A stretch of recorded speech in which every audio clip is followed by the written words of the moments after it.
નમસ્કાર દર્શક મિત્રો, મંતવ્ય ન્યૂઝ સાથે હું છું શિવાંગીની. આપનું સ્વાગત છે અમારા વિશેષ કાર્યક્રમ આરોગ્યની આજ્ઞામાં.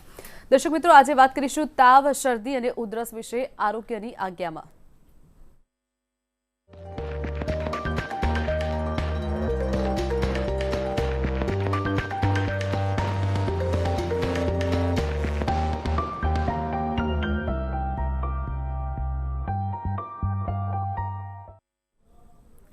દર્શક મિત્રો, શરદી, ઉધરસ અને તાવ એ સામાન્ય રીતે રોજિંદા જીવનમાં થતું હોય છે, પરંતુ તે થવા પાછળ કારણ શું છે? શા માટે દરેક વ્યક્તિઓને વારંવાર થતું હોય છે? આ તમામ વિશે જાણીશું અમારા આ વિશેષ અહેવાલમાં. સામાન્ય રીતે આપણે એવું સમજતા હોઈએ છીએ કે શરદી, તાવ આદિનું કારણ ખાલી ને ખાલી આપણા ફેફસામાંથી આવતો કફ હોય છે, પણ એવું બહુ ઓછું જોવા મળતું હોય છે. કારણ કે ઘણીવાર ફેફસાના એક્સ-રે વગેરે કરાવ્યા પછી બધું બરાબર નોર્મલ હોવા છતાં પણ શરદી, તાવ, ઉધરસ આદિ તો એમના એમ જ રહે છે. આયુર્વેદિક અનુસાર ખરાબ પાચન અને તેને બળ આપતા બીજા કારણો જેવા કે ઋતુ, આહાર, પ્રકાર વગેરેના લીધે શરીરમાં ખોરાકના પાચનના અંતે ખરાબ ચિકાસવાળો કાચો કફ ખોરાકના સારા ભાગની સાથે સાથે જ બનતો હોય છે, જે શરીરનો ભાગ બની શકતું નથી, કારણ કે તે અપક્વ સ્વરૂપમાં હોય છે.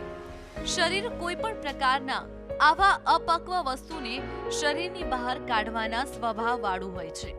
એટલે શરીરના એવા સ્વભાવ રૂપે શરીર આ કાચો કફ શરીરની બહાર કાઢે છે, જે સ્વરૂપે દર્દીને વારંવાર નાકમાંથી પાણી આવવું, છીંકો આવવી, ખાંસીમાં કફ નીકળવો, તાવ આવવો વગેરે થાય છે. અને આ ઉપરાંત ઋતુ પરિવર્તન વગેરેના કારણે સ્વાઇન ફ્લૂ જેવા રોગો થવાની સંભાવના વધુ રહેતી હોય છે. તો આવો જાણીએ આયુર્વેદના માધ્યમથી શરદી, કફ, ઉધરસ, તાવ વગેરે થવા પાછળના કારણો અને એની શાસ્ત્રોક્ત સારવાર. તો દર્શક મિત્રો, વાત કરીએ આરોગ્યની આજ્ઞામાં. આપણી સાથે અહીંયા ઉપસ્થિત છે આજ્ઞાર્થ આયુર્વેદમના ડોક્ટર મિલન પ્રજાપતિ, જેઓ MD આયુર્વેદ છે. મિલનભાઈ, સ્વાગત છે આપનું મંતવ્ય ન્યૂઝમાં. નમસ્કાર ડોક્ટર. જે રીતે વાત કરીએ કે શરદી, તાવ અને ઉધરસ જે છે તમામ લોકોને સામાન્ય રીતે રોજિંદા જીવનમાં થતી હોય છે. કેટલાક લોકોને અઠવાડિયે, કેટલાકને દર મહિને અથવા તો સામાન્ય રીતે રોજિંદા જીવનમાં થતી હોય છે. તેની પાછળનું કારણ શું હોઈ શકે? બહુ જ સામાન્ય કમ્પ્લેન છે શરદી, તાવ, ઉધરસ. એટલે કે લગભગ દરેક વ્યક્તિએ આ કમ્પ્લેન ક્યારેક ને ક્યારેક તો ફીલ કરેલી હોય છે.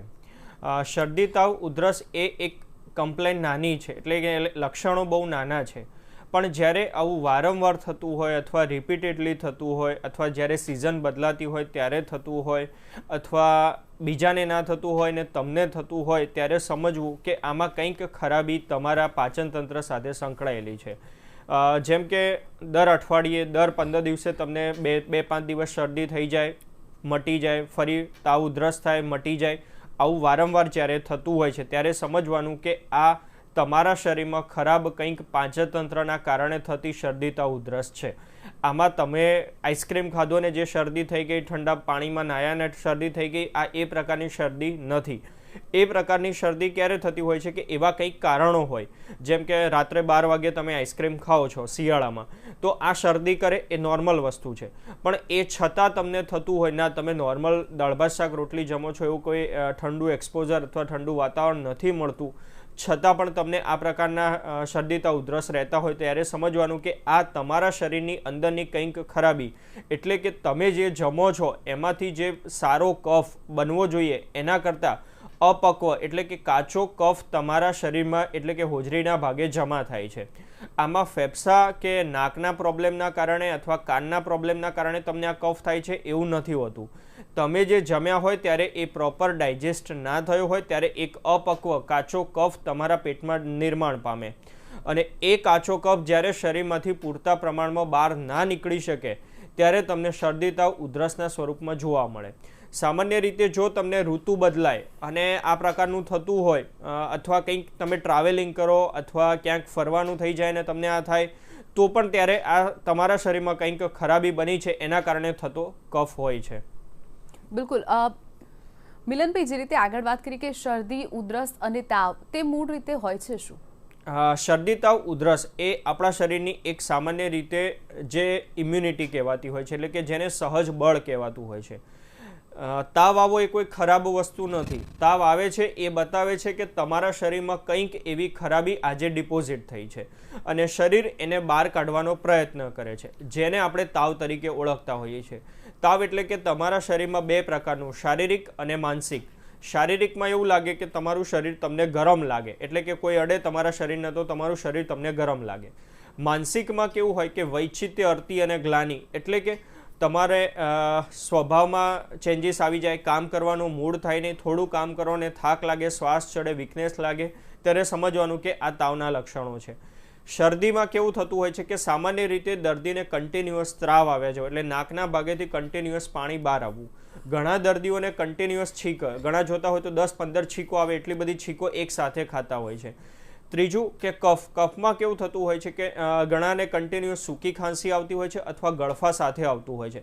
તો આ પ્રકારના લક્ષણો જ્યારે કમ્બાઇન ફોર્મમાં ભેગા થતા હોય છે, એટલે કે શરદી તાવ ઉધરસ, આ પ્રકારના કમ્બાઇન લક્ષણો સામાન્ય રીતે જ્યારે ઋતુ બદલાતી હોય છે ત્યારે બાળકો અને વૃદ્ધોમાં વિશેષ કરીને જોવા મળતું હોય છે. આ ખરાબ કફ બનવા પાછળના કારણોમાં આયુર્વેદ અનુસાર સૌથી પહેલાં એમનું ખરાબ પાચન તંત્ર છે. એવું નથી કે આ ફેફસા અથવા છાતીમાંથી આવતો કફ છે, એ એમના ખરાબ પાચન તંત્રના કારણે આવતો કફ હોય છે. એટલે શરદી તાવ ઉધરસ એ તમારા શરીરની કોઈ મોટો રોગ નથી બતાવતું, પણ એ બતાવે છે કે તમારા શરીરમાં કંઈક ખરાબી છે. સામાન્ય રીતે દર્દી કેવું કરતા હોય છે કે તાવ આવે ત્યારે એકાદ ગોળી, પેરાસિટામોલ કે આવું કંઈક લઈને પાછા એને તાવને દબાવી દેતા હોય છે. 15 દિવસે, મહિને ફરી પાછો એ તાવ આવતો હોય છે. તો તાવ એ તમારા શરીરની કંઈક ખરાબી અંદર ડિપોઝિટ હોવાનું એક લક્ષણ છે, એટલે એને દબાવવો યોગ્ય નથી. બિલકુલ. મિલનભાઈ, આગળ વાત કરીએ, જે રીતે શરદી, તાવ અને ઉધરસની આપણે વાત કરી રહ્યા છીએ, ઘણી વખત ઋતુ પરિવર્તનના કારણે પણ આ થતું જોવા મળે છે. તે સમયે પણ શરદી, તાવ, ઉધરસ થતી હોય છે. તે થવા પાછળનું કારણ શું માની શકાય? ઋતુ પરિવર્તનના કારણે જ્યારે પણ તમને શરદી, તાવ, ઉધરસ થતા હોય છે તો આયુર્વેદ અનુસાર એ બતાવે છે કે તમારું કાલજ બળ ઓછું છે. કાલજ બળ એટલે કે ઋતુ બદલાય ત્યારે તમારા શરીરનો ઇમ્યુનિટી પાવર વધવો જોઈએ, તમારું કાળને સહન કરવાની ક્ષમતા હોવી જોઈએ. આવું બધાને નથી થતું. શરદીમાં, શિયાળામાંથી ઉનાળામાં જવાના જે 15 દિવસો છે, એટલે કે આ ઋતુ કે જેમાં ઠંડી પણ પડે છે અને ગરમી પણ પડે છે, જેને ઋતુ સંધિ તરીકે ઓળખાતું હોય છે. તો આ ઋતુ દરમિયાન જો તમારા શરીરમાં સહજ બળ એટલે કે રોગને સહન કરવાની ક્ષમતા ઓછી હશે તો તમે આ રોગમાં સપડાવી જશો. જે લાસ્ટ ટાઈમ પણ મેં વાત કરી હતી કે ધારો કે અમદાવાદમાં સ્વાઇન ફ્લૂનો વાયરસ આવે તો બધાને નથી થઈ જતું. જેનું આ બળ ઓછું હોય, એટલે કે જેનો ડાયજેશન પાવર ઓછો હોય, એ આ રોગની અંદર સપડાઈ જાય છે. એવા જેનું પાચન તંત્ર બહુ જ અંશે ખરાબ હોય એ લોકોને હોસ્પિટલાઇઝ કરવા પડે છે, અને જેનું પાચન તંત્ર એકદમ નિષ્ક્રિય હોય છે એ લોકો મૃત્યુને પામતા હોય છે. તો આ 3 ક્રાઇટેરિયા આયુર્વેદમાં બતાવેલા હોય છે, જેને કાલજ બળ સાથે સરખાવવામાં આવે છે. એટલે કે તમારું કાળને સહન કરવાની કેટલી ક્ષમતા છે એ જરૂરી છે. કારણ કે ઋતુ બદલાય છે તો બધા માટે બદલાય છે, પણ આમાં ઇફેક્ટ બહુ 5-10% લોકોને જ થતી હોય છે. તો આ 5-10% લોકો એવા છે કે જેનું પાચન તંત્ર કંઈક અંશે ખરાબ છે, એટલે કે એના શરીરમાં ખરાબ પાચનના કારણે એક કફ બને છે જે પૂરતા પ્રમાણમાં શરીરમાંથી બહાર નથી નીકળી શકતો. એના કારણે આ પ્રકારના દર્દીઓ આ રીતે જે સિઝન બદલાય એમાં સપડાઈ જતા હોય છે. બિલકુલ. મિલનભાઈ, જે રીતે આગળ વાત કરીએ કે અત્યારે જેમ કે તમે કહ્યું કે સ્વાઇન ફ્લૂ, અત્યારે જે રીતે સમગ્ર ગુજરાતમાં સ્વાઇન ફ્લૂ વકરી રહ્યો છે, ઠેર ઠેર તેના વાયરા જોવા મળતા હોય છે, ત્યારે શું દરેક શરદી, ઉધરસ, તાવ જે વ્યક્તિને થાય તેને સ્વાઇન ફ્લૂ માની શકાય? ના, એવું નથી હોતું કે દરેક શરદી, તાવ, ઉધરસ સ્વાઇન ફ્લૂ નથી. અથવા સ્વાઇન ફ્લૂ લગભગ 10 વર્ષ પહેલાં જે આ વાયરસ શોધાયેલો છે એ પહેલાં એ લોકોને શરદી, તાવ, ઉધરસ તો થતા હતા, તો એવું નહોતું કે એ સ્વાઇન ફ્લૂ હતા. સામાન્ય રીતે બીજા લક્ષણો પણ સાથે કમ્પેર કરવા બહુ જરૂરી હોય છે. એવું નથી કે દરેક શરદી, તાવ, ઉધરસ એ સ્વાઇન ફ્લૂ અથવા ઇન્ફ્લુએન્ઝા વાયરસ હોય છે, એવું નથી હોતું. તમે જ્યારે અમુક પરિબળો જેમ કે ઠંડુ વાતાવરણ, એસીમાં કન્ટિન્યુઅસ બેસી રહેવામાં, ઠંડુ પાણી પીવામાં આવે, સ્ત્રીઓ માટે ખાસ કે બપોરે સૂવામાં આવે, રાત્રે મોડે સુધી ઉજાગરા કરવામાં આવે, ક્યારેક મેંદાની આઇટમ વધુ પડતી લેવામાં આવે, તો આ બધા કારણોસર તમારા શરીરમાં એક ખરાબ કફ બનતો હોય છે. બીજું કે વેગધારણ એટલે કે ઘણા લોકોને સવારે પૂરતા પ્રમાણમાં જ્યારે મળ પ્રવૃત્તિ સાફ ન થાય ત્યારે એમના શરીરમાંથી એક ખરાબ કફ બનતો હોય છે, જે પૂરતા પ્રમાણમાં બીજા દિવસે બહાર નથી નીકળી શકતો. આવું વારંવાર થતું હોય છે ત્યારે એમને કન્ટિન્યુઅસ ખાંસી આવવાની શરૂઆત થઈ જતી હોય છે. ઘણા દર્દીઓને નાકમાંથી કન્ટિન્યુઅસ પાણી આવવાનું ચાલુ થઈ જતું હોય છે. તો આ એવું નથી કે સ્વાઇન ફ્લૂના કારણે થાય છે. એમના શરીરની ડાયટ અને લાઇફસ્ટાઇલ હેબિટમાં પણ જો એ અમુક ભૂલો એટલે કે ઋતુ સંધિ દરમિયાન જો કરતા હોય છે તો આ પ્રકારના દર્દીઓ આમાં સપડાઈ જતા હોય છે. એટલે ખાસ એવું દરેક દર્દીએ વિચારવાનું જરૂર નથી કે ના મને શરદી તાવ ઉધરસ થઈ ગયા એટલે મને સ્વાઇન ફ્લૂ થઈ ગયો, એવું નથી હોતું. બિલકુલ. મિલનભાઈ, આગળ વાત કરીએ કે જે રીતે શરદી ઉધરસ અને તાવ દરેક વ્યક્તિને થતા હોય છે ત્યારે આયુર્વેદ અનુસાર તેની ચિકિત્સા શું છે? સૌથી પહેલાં તો આયુર્વેદમાં આની ચિકિત્સા લંઘન કહી છે. લંઘન એટલે કે ભૂખ્યા રહેવું. જ્યારે પણ કોઈ પણ તમને શરદી તાવ ઉધરસ આ પ્રકારનું થતું હોય છે ત્યારે 3 થી 5 દિવસ તમે ભૂખ્યા રહો. ભૂખ્યા રહો એટલે કે એકદમ જમવાનું બંધ કરી દેવાનું એવું નથી, પણ એવો ખોરાક જમો કે જે પચવામાં હળવો હોય. જેમ કે મગનું પાણી છે, દાળનું પાણી છે, ચોખાનું પાણી છે, મગની દાળ છે, બાફેલા મગ છે, વઘારેલા મગ છે, મગભાત છે, દાળ ભાત છે, રાત્રે ખીચડી છે, આવો હળવો ખોરાક લો. એટલે કે રોટલી છે, શાક છે, દૂધ દહીં છાશ છે એ એટલીસ્ટ જમવામાં બંધ કરી દો. તો તમારા શરીરમાં જે ખરાબ કફ બને છે એ બનતો અટકી જશે. આ થઈ સૌથી પહેલાં રોગને અટકાવવાની વાત. હવે રોગ કયા કારણોસર બન્યો છે એ કારણોને આયુર્વેદિક ચિકિત્સક દ્વારા એની સલાહ લેવામાં આવે છે. જેમ કે તમે રાત્રે આઈસ્ક્રીમ ખાધો છે અને આજે શરદી થઈ છે તો એની સારવાર અલગ છે. તમે રાત્રે પીઝા ખાધા અને સવારે તમને શરદી તાવ ઉધરસ થઈ ગયા છે તો એની સારવાર અલગ છે. કારણ કે દરેક રોગમાં એક સારવાર આયુર્વેદમાં હોતી નથી. દરેક વ્યક્તિ આની સારવાર અલગ થતી હોય છે. જેમાં સામાન્ય રીતે અમે સૌથી પહેલાં દીપન પાચન કરાવતા હોય છે. દીપન પાચન એટલે કે તમારા શરીરનો અગ્નિ પ્રજ્વલિત થવો જોઈએ. તમે જે આઈસ્ક્રીમ ખાધો છે એ તમને નથી પચ્યો, એના કારણે તમને શરદી થઈ છે. તો અગ્નિ પ્રદીપ્ત થાય એટલે કે તમારી ભૂખ સારી લાગે એવો અમે પ્રયત્ન કરતા હોઈએ છીએ. બીજું અનુલોમન સારવાર આવતી હોય છે. અનુલોમન સારવારમાં એ રીતે હોય છે કે તમારા શરીરમાં જેટલી પણ ખરાબ ચિકાશ બની છે, કાલે રાત્રે તમે પીઝા ખાધા છે અને સવારે શરદી થઈ ગઈ, તમને ઉધરસ થઈ ગયા, તો એ પીઝાના કારણે શરીરમાં જે ખરાબી જમા થઈ છે એને શરીરમાંથી બહાર કાઢવાનો પ્રયત્ન કરવામાં આવતો હોય છે, જેને અનુલોમન સારવાર કહેવામાં આવતી હોય છે. હવે જો દર્દીને આ પ્રકારની તકલીફ વારંવાર થતી હોય, એટલે કે દર શિયાળાએ દર ઉનાળાએ એને આ પ્રકારની તકલીફ થતી હોય, જેવી ઋતુ બદલાય ત્યારે એને થતું હોય, તો આ પ્રકારના દર્દીઓમાં અમે પંચકર્મ નામની સારવારની સલાહ આપતા હોઈએ છીએ. કારણ કે જેને વર્ષો જૂની શરદી રહેતી હોય, જેને વર્ષો સુધી ખાંસી રહેતી હોય અથવા જ્યારે સિઝન બદલાય ત્યારે એને થઈ જતું હોય છે, તો એમાં સામાન્ય દવાઓથી એમને એટલો રિસ્પોન્સ નથી મળતો હતો. એટલે એમાં અમે પંચકર્મ સારવાર આપતા હોઈએ છીએ, જેમાં વિશેષ કરીને વમન એટલે કે કફના માધ્યમ દ્વારા એટલે કે ઉલટીના માધ્યમ દ્વારા તમારા શરીરમાં જેટલો પણ ખરાબ કફ બને છે એને ઉલટીના માધ્યમ દ્વારા દૂર કરવાનો પ્રયત્ન કરવામાં આવતો હોય છે. જેના કારણે તમને વારંવાર સિઝન બદલાય અથવા કંઈક ટ્રાવેલિંગ કે આવું થયું હોય એના કારણે તમારું શરીર જે વીક થઈ જાય છે અને તમને રોગો ચાલુ થઈ જાય છે એ ના થઈ શકે. બિલકુલ. મિલનભાઈ, વાત કરીએ, એક દર્શક મિત્ર આપણી સાથે જોડાઈ ગયા છે, અજયભાઈ. અજયભાઈ, સ્વાગત છે આપનું મંતવ્ય ન્યૂઝમાં. આપનો પ્રશ્ન પૂછશો. હા સર, હું શું કહેવા માંગુ છું કે વારંવાર શરદી છે ને, શરદી મટી નહીં જતી, શરદી ચાલુ રહે છે. શરદી એટલે બહુ શરદી, પાણીના જેમ. ઓકે. અને ઉંમર કેટલી હશે આપની? હા, ઉંમર છે 21. અને આ તકલીફ તમને કેટલા ટાઈમથી છે? એક વર્ષ સુધી. ઓકે. જે અજયભાઈએ વાત કરી કે વારંવાર શરદી ઉધરસ થતું હોય છે, તો આ એમને પણ પોતાને અનુભવ હશે કે કોઈ પણ રિપોર્ટ્સ કરાવે કે એક્સરે કે એવું કંઈક કરાવે તો એમાં કંઈ આવતું નથી, છતાં પણ દર્દી હેરાન થતા હોય છે. તો આ પ્રકારની તકલીફો અજયભાઈએ જે બતાવી એ એમના પાચન તંત્રના કારણે થતી હોય છે. એટલે કે એમના ખરાબ પાચન તંત્રના કારણે જ્યારે કફ થતો હોય ત્યારે આ પ્રકારની કમ્પ્લેન એમને વારંવાર થતી હોય છે. અજયભાઈને ખાસ સલાહ આપીશ કે અજયભાઈ જમવાનું પ્રમાણ ઓછું કરી દો, રોટલી અને દૂધ દહીં છાશનું પ્રમાણ ઓછું રાખો, અને ખાસ અમને આયુર્વેદ પંચકર્મ સારવાર જો આપ કરાવશો તો જે વર્ષથી તમે હેરાન થાવ છો એમાંથી તમને ઘણી રાહત મળી શકશે. અને બીજું કે ફરી પાછું નહીં થાય. અત્યારે તમે ગોળી કે એવું કંઈક લઈને એને દબાવી દો છો, પણ જો એકવાર એને શરીરમાંથી બહાર નીકળી જશે તો વારંવાર તમે આ રોગોમાંથી બચી શકશો. બિલકુલ. દર્શક મિત્રો, જો આપને પણ કોઈ પણ પ્રકારની સમસ્યા હોય, વારંવાર આ પ્રકારે તાવ, શરદી, ઉધરસ થતા હોય, તો આપ પણ અત્યારે આ ચાલુ પ્રોગ્રામમાં કોલ કરી અને આપ પણ ઘરે બેઠા માર્ગદર્શન મેળવી શકો છો. આપના ટીવી સ્ક્રીન પર જોવા મળતા નંબર પર કોલ કરી શકો છો. મિલનભાઈ, આગળ વાત કરીએ, જે રીતે શરદી, ઉધરસ અને તાવની આપણે ચર્ચા કરી રહ્યા છીએ. જો જે સમયે શરદી, ઉધરસ અને તાવ થાય અને તે સમયે જ તેને દબાવી દેવામાં આવે તો તેનું પરિણામ શું આવે છે? બહુ સરસ પ્રશ્ન છે. સામાન્ય રીતે બાળકોથી જ વાત કરું તો ઘરમાં બાળકોને શરદી તાવ ઉધરસ થઈ જાય એટલે સીધું જ એમના મમ્મી દ્વારા કંઈક એમને સિરપ કે તાવની દવા આપીને એમને દબાવી દેવાનો પ્રયત્ન કરતા હોઈએ છીએ. મિલનભાઈ, આપની અટકાવવા માંગીશ. આપણી સાથે એક દર્શક મિત્ર ભરતભાઈ જોડાયા છે. ભરતભાઈ, સ્વાગત છે આપનું મંતવ્ય ન્યૂઝમાં. આપનો પ્રશ્ન ડોક્ટરને પૂછશો. નમસ્તે. નમસ્તે જી. શિવાંગીબેન નમસ્તે. નમસ્તે. ડોક્ટર સાહેબ નમસ્તે. નમસ્તે જી.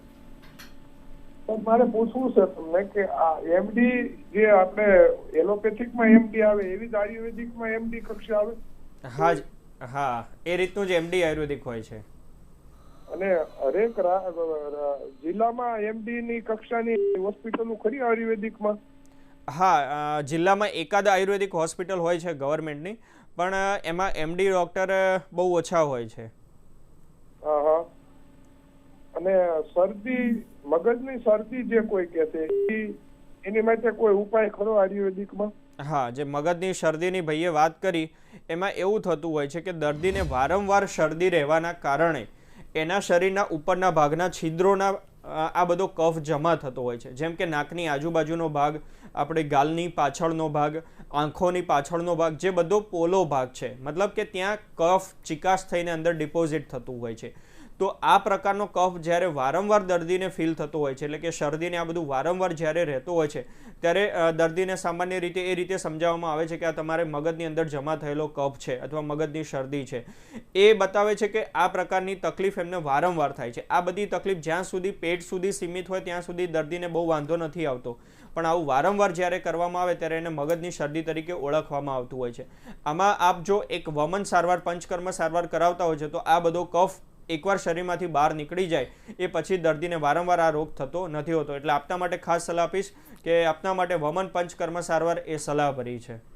બિલકુલ ડૉક્ટર, આપણે વાત કરી રહ્યા હતા કે જે રીતે શરદી, તાવ, ઉધરસ થાય ત્યારે તેને કોઈક વખત દબાવી દેવામાં આવે છે, એટલે કે તરત દવા આપી દેવામાં આવે અને તે દબાઈ જતો હોય છે અને કંઈક આગળ જતાં અલગ જ પરિણામ આવતું હોય છે. હા, સામાન્ય રીતે બાળકોમાં કેવું થતું હોય છે કે શરદી, તાવ, ઉધરસ થાય, 1-2 દિવસ રહે એટલે મમ્મી પપ્પા દ્વારા તરત એની સારવાર કરાવીને એ તાવને દબાવી દેવામાં આવતો હોય છે.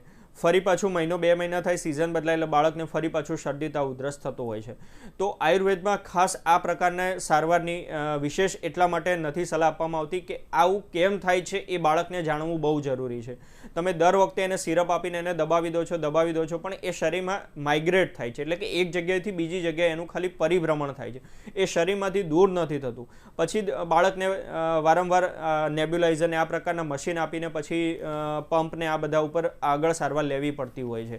તો બાળકોને જ્યારે આ પ્રકારના શરદી, તાવ, ઉધરસ થાય, જો એ નોર્મલ ટેમ્પરેચર એટલે કે બહુ વધારે પડતું ટેમ્પરેચર ના હોય તો એઝ સચ એવી કોઈ જરૂર નથી હોતી. જો બાળક માતાનું દૂધ લેતું હોય તો મમ્મી દ્વારા જો દૂધ અને લોહીની એટલે લોટની આઈટમ બંધ કરી દેવામાં આવે તો બાળકને કફ મટતો અટકી જતો હોય છે. બાળક જ્યારે માતાનું દૂધ પીતું હોય ને એને વારંવાર જ્યારે શરદી, તાવ, ઉધરસ થતા હોય તો એમાં બાળકનો કોઈ વાંક નથી હોતો. એમાં એના મમ્મી દ્વારા જે ફૂડ લેવામાં આવતું હોય છે એના મમ્મીને જ્યારે પ્રોપર ડાયજેસ્ટ ના થાય ત્યારે આ બાળકને વારંવાર શરદી, તાવ, ઉધરસ થતા હોય છે. એટલે ખાસ આ પ્રકારની લાઈફસ્ટાઈલ જો મમ્મી દ્વારા સુધારે, એટલે એમની મા દ્વારા જો ખોરાકમાં ચેન્જ કરવામાં આવે તો બાળકને આવા શરદી, તાવ, ઉધરસ વારંવાર થતા નથી. બીજું કે બાળક સ્કૂલે જતા બાળકોને જો આવા શરદી, તાવ, ઉધરસ વારંવાર થતા હોય તો આયુર્વેદમાં એક ચ્યવનપ્રાશ અને એક સુવર્ણપ્રાશન આ 2 ઇમ્યુનોમોડ્યુલેટર મેડિસિન આવતી હોય છે જે એમના શરીરમાં ઇમ્યુનિટીને વધારતી હોય છે. બહારના બાળકોનું વાતાવરણ એમને અટેચ ના કરે, સિઝન બદલાય ત્યારે બાળક અંદર અફેક્ટ ના થઈ જાય, એ માટે જો આ બાળકોને ડેલી સુવર્ણપ્રાશન અને ચ્યવનપ્રાશ આ 2 જો આપતા રહેતા હોય છે તો બાળકોને આવા વારંવાર શરદી, તાવ, ઉધરસ નથી થતા હોતા. મોટા એટલે કે 14 થી 20 વર્ષના લોકોને જ્યારે આવા શરદી, તાવ, ઉધરસ વારંવાર થતા હોય છે તો એમાં એમની ડાયટ અને લાઇફસ્ટાઇલ હેબિટ કંઈક અંશે ભૂલો થતી હોય છે.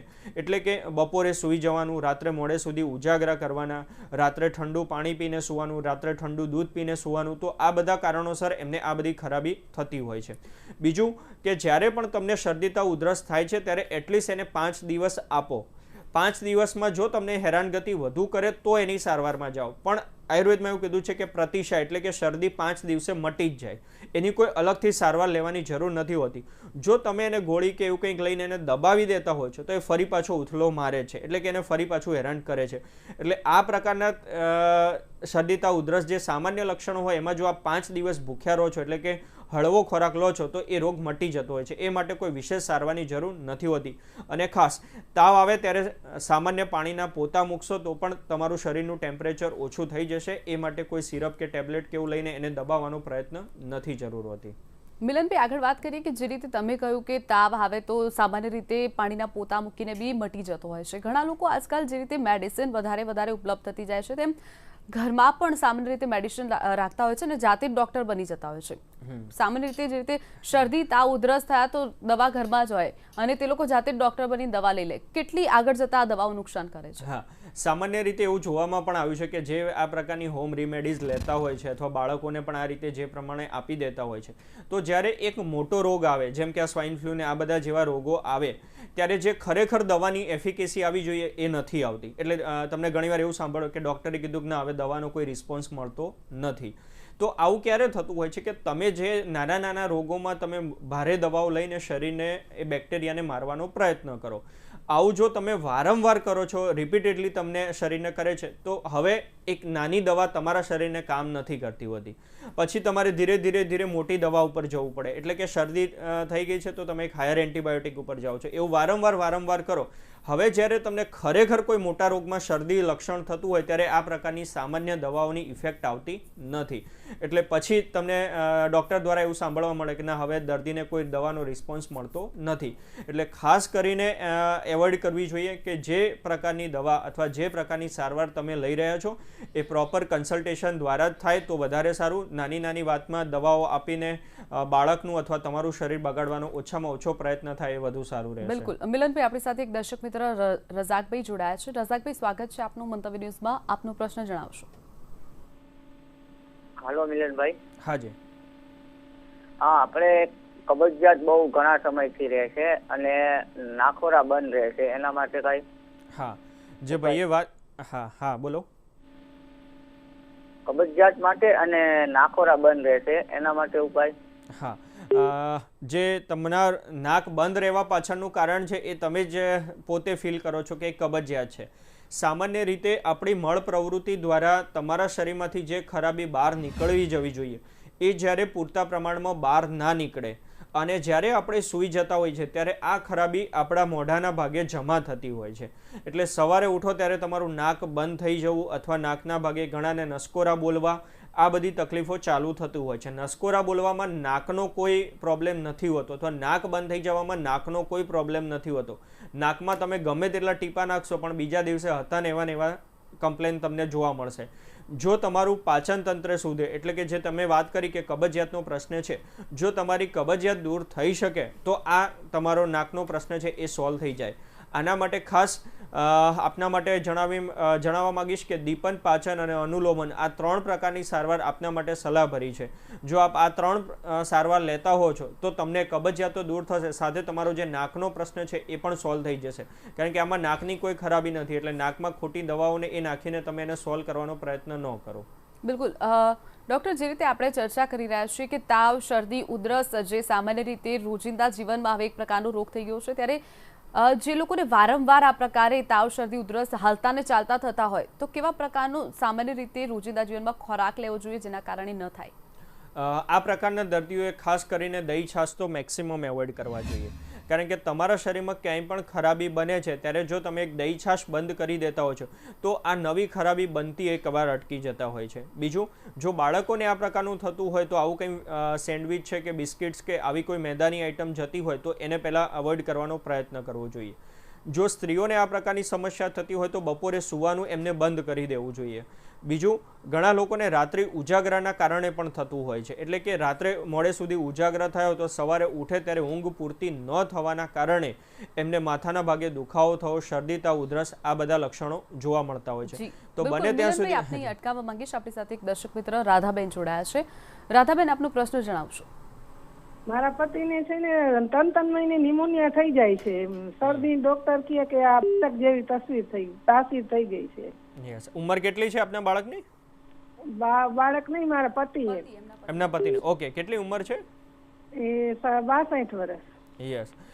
જે વાત કરી એમને કે 62 વર્ષની ઉંમરે આ પ્રકારની ન્યુમોનિયા વારંવાર થાય છે, તો બેન આમાં તમારા જે પતિની વાત કરી એ પ્રમાણે ફેફસાની કોઈ બીમારી નથી, એટલે કે તમે ગમે તેટલા એક્સરે કરાવશો તો કંઈ આવશે નહીં, અને છેલ્લે જે તમને કહ્યું એ પ્રમાણે કફની તાસીર થઈ ગઈ છે. તો કફની તાસીર એટલે કે એ જે પણ જમે છે એનાથી ખરાબ કફ બની જાય છે, એટલે કે ચિકાશવાળો કફ એમના પેટમાં ડિપોઝિટ થાય છે. એટલે ખાસ આ પ્રકારના દર્દીઓએ ફેફસાની સારવાર કે છાતીની કોઈ સારવાર લેવાની જરૂર નથી હોતી. જો તમારા શરીરમાંથી પેટ એટલે કે તમારા પેટમાંથી જે ખરાબ કફ બને છે એ જો ઝાડા અથવા ઉપર છાતીના માર્ગેથી બહાર નીકળી જાય તો આ પ્રકારના દર્દીઓ વારંવાર તકલીફથી જે હેરાન થતા હોય છે એમાંથી અટકી શકે છે. ખાસ બેન આપને સલાહ આપીશ કે આમાં પંચકર્મ સારવાર બહુ જ કમ્પલસરી છે. એમાં વમન નામની સારવાર જો થશે તો તમારા પતિને જે વારંવાર હેરાનગતિ થાય છે એ નહીં થાય. એટલે વમન સારવાર આપના માટે કમ્પલસરી એડવાઇસ છે. બિલકુલ ડૉક્ટર, આપણે વાત કરી રહ્યા હતા કે ખોરાક કેવા પ્રકારનું લેવો. યસ, ખાસ કરીને જે બેનને પણ હમણાં વાત કરી કે ન્યુમોનિયા, તો આ પ્રકારના દર્દીઓને ખાસ ચિકાશવાળી વસ્તુ બંધ કરી દેવી જોઈએ અથવા બને એટલી એવોઇડ કરવી જોઈએ. આ એક પ્રિવેન્ટિવ આસ્પેક્ટ છે, એટલે કે રોગને આગળ ના વધવા માટેનો. પણ જે જૂની ખરાબી થઈ છે એને તો આપણે શરીરમાંથી કંઈક અંશે બહાર કાઢવી જ પડતી હોય છે.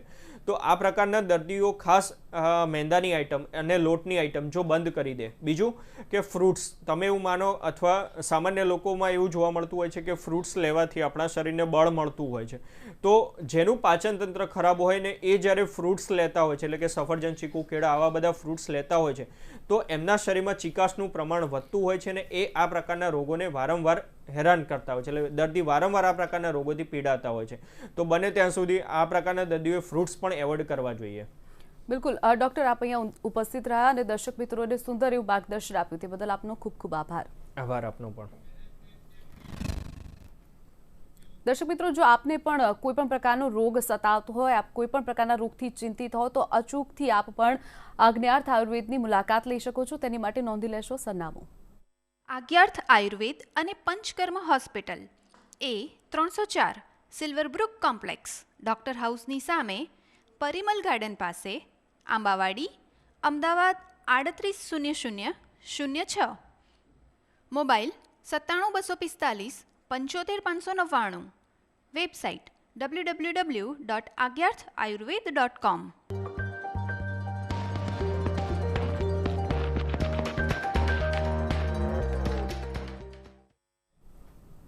તો દર્શક મિત્રો, આ સાથે જ આરોગ્યની આજ્ઞામાં અત્યારે બસ આટલું જ. આવતા અઠવાડિયે ફરી એક વખત નવા રોગના નિદાન સાથે મળીશું. ત્યાં સુધી રજા આપશો. નમસ્કાર.